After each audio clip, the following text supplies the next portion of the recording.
Roti rice mix. कितना जनवरी कितना तुम अंदर आओ तो अंदर है ना हमें मुझे थोड़ा जल्दी है ना तुम्हारा नाम क्या है मेरा गवेश गवेश Hi everyone, welcome back to my channel. My name is Upasika. So we finally made it to Kolakham. In my previous video you have seen our journey from Bardhaman to Kolakham. This video is all about what we did after reaching Kolakham. So after reaching Kolakham, the first thing we did was grab some lunch. Unfortunately, I could not capture the moment on video because to be honest, I was feeling pretty rough. The long journey from Siliguri had taken a toll on me and motion sickness had also kicked in. So lunch was more about relief than anything else. So we reached Kolakham around 4 p.m. and honestly I was done after all of that. I didn't feel like doing much of anything, just wanted to collapse. The owners showed us our room and I basically face planted onto the bed. I didn't even wanted to have lunch, but my parents were like, "No, you have to eat." So just after a quick rest, I dragged myself up and had some food. Yeah,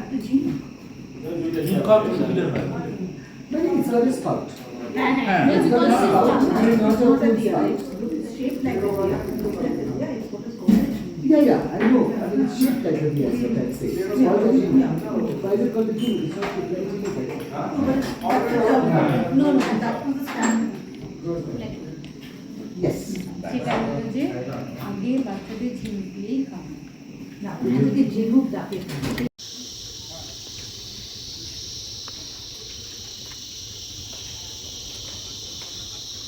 अब पैसा चाहिँ माथि मिलाउन औ मै तल आउँछु तिमी उता आऊ माथि मिलाउँ ल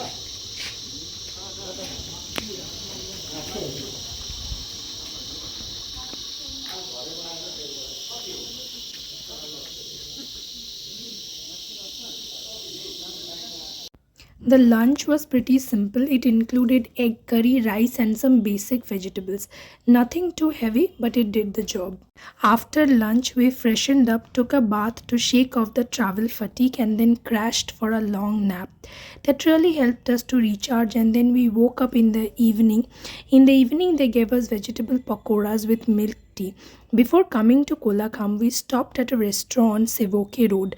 There we had our home-cooked breakfast and I got a pastry for myself. I was extremely full after the breakfast and I also avoided overeating while traveling.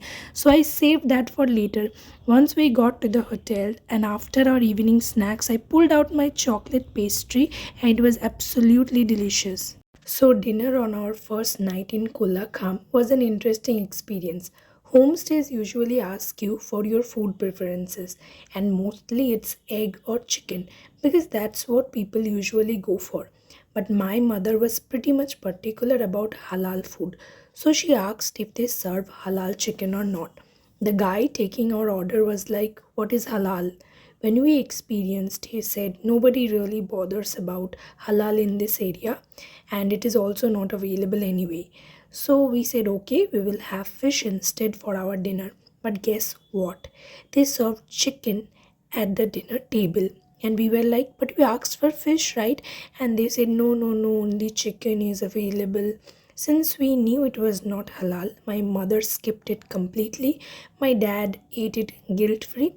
I just craved in for one piece. The rest of the food was simple like rice, roti, dal, papad, ladyfinger curry. After dinner, we just crashed into our room and slept like babies. The beds were super comfortable. The atmosphere was chill. We couldn't ask for more. Next day morning, my mom woke up first, literally with the sunrise, and then she woke up my father. And they soaked in the views of the mountain sunrise while I was dead asleep. Sleep is like my topmost priority. I missed the mountain sunrise just for my beauty sleep. So next day breakfast was very simple with luchi and aloo torkari. After our breakfast, I decided to show you our room as well as our homestay.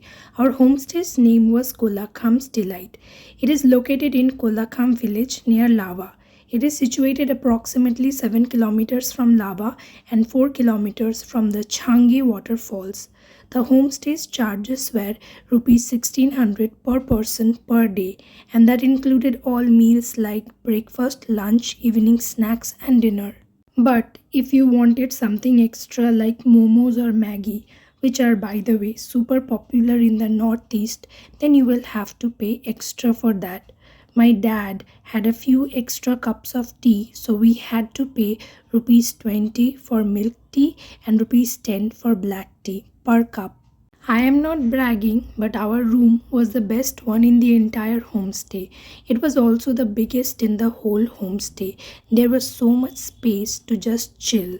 Look wise, it was also the prettiest room, like the kind of you walk into and immediately feel good. Our room looked like it was on the ground floor from the road. You would think, okay, it is the ground floor. That is the street level. But when we went inside, there was actually a whole floor below us. And I don't know what that is called, but in the hills, it happens a lot. Like something looks ground level from outside, but then it turns out that it is built above lower floors. Our floor had separate balconies. Each one was divided by railings so that every room got its own little balcony space. Kolakham's delight is surrounded by trees everywhere. It was legit giving forest vibes. Before we went, I had heard stories that wild animals sometimes wander out around there. My father told me this. So yeah, you could feel the jungle energy all around. Something cool I spotted at the homestay, like there was a poster pinned up on the wall basically saying, "Do not feed the wild animals," with pictures of bears and wolves. It was a proper reminder because you never know what might pop out from those trees. It just added to that whole forest adventure feeling. And because there were so many trees, you would hear insects all the time, like the constant natural buzzing sound. Honestly, it felt really good, contrary to the place where we live in the plains, where we can just hear the sound of horns, traffic, and construction, giving a total noise pollution. But there were just birds, insects, and pure forest soundtrack, which was super peaceful and soothing for the ears. Our room had two double beds, and they were huge, like the king size or queen size beds.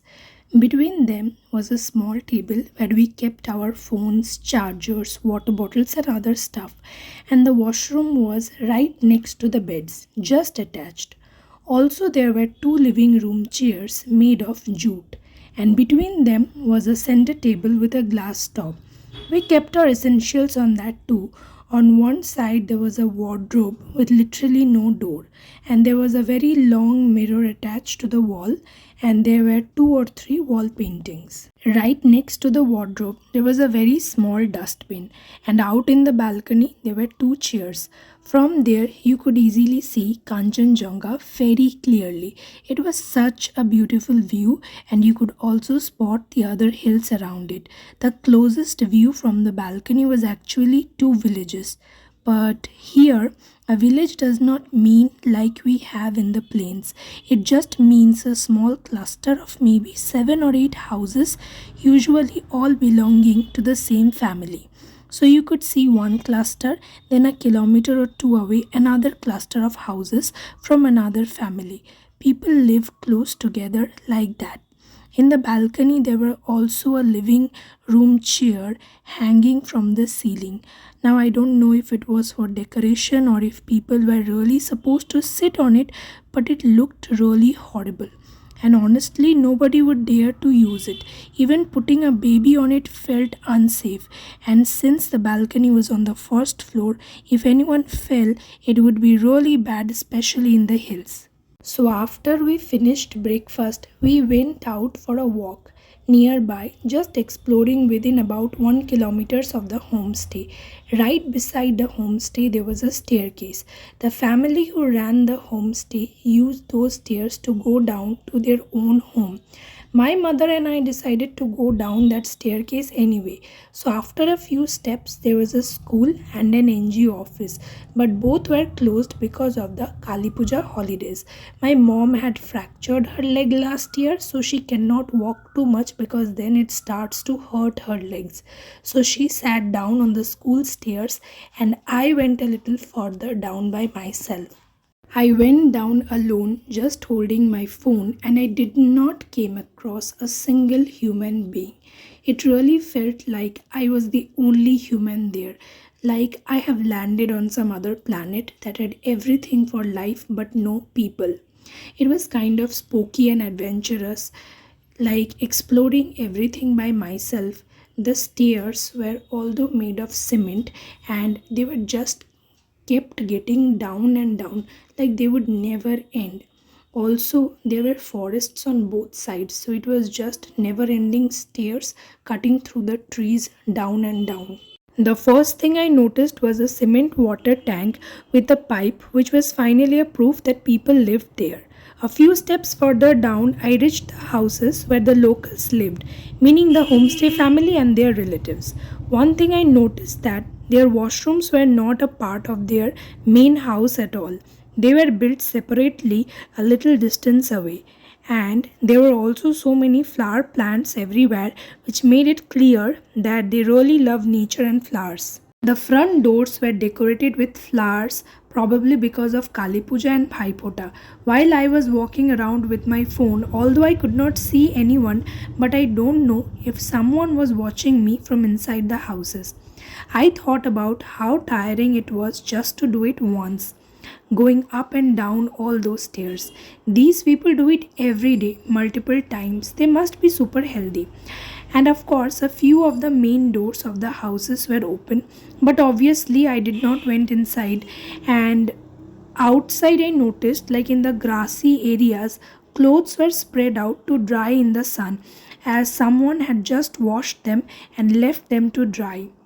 The view there was amazing, like you are already living up in the mountains, surrounded by greenery and flowers everywhere. And when you look around, there are even more high mountains all around.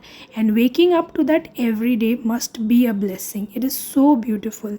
Some of the household had little flags flying, Shiva and Hanuman, which showed that these families followed Hinduism.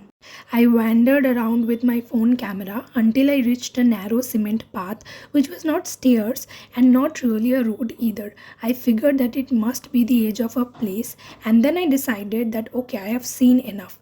Just as I was still confused whether to head back or should I discover more, I heard my mom shouting for me from upstairs, where she was sitting near that school.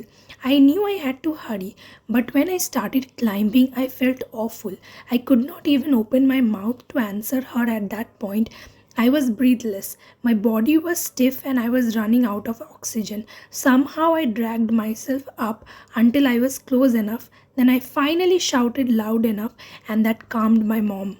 My mom only looked relieved when she actually saw me, but I was a little bit annoyed because I wanted to explore more, and climbing up at that speed was very difficult for me. While we were arguing, we both noticed a dog a few steps below us staring straight at us with a dead serious look. We both panicked, but my mom suggested that we should keep going upstairs until we reach our homestay.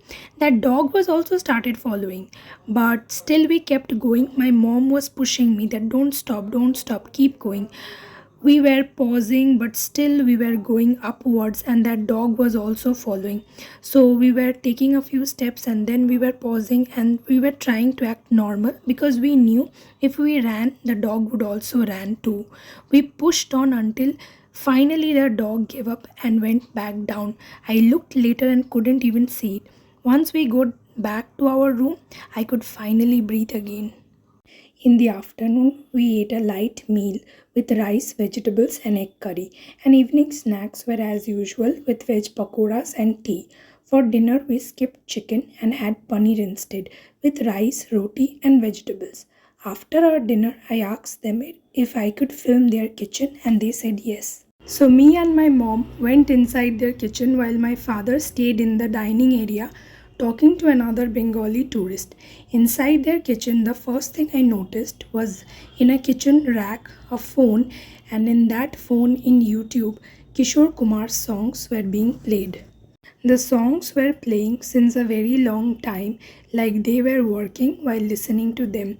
So, that dining room is basically one big room which was split unevenly by a wooden divider, and obviously the smaller side works as the kitchen while the bigger side as the dining area.